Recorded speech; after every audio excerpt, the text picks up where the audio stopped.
from you because a Okay. question came up during the meeting, and I'm thinking the best way to find out objectively how the language is looked at would be to talk to you since you deal with this quite a lot.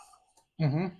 So, first of all, on the progress side, when we spoke to our council about it, and they were reading the language of everything, they were definitely saying that, yeah, he doesn't see any kind of exemption or anything like that. Obviously, it doesn't say specifically soldering equipment.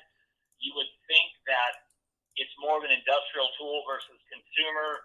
They're trying to look at any kind of angle that would say that we don't have to deal with this stuff. But ultimately, there really isn't an angle, especially also in the California language that's up there for the Senate bill.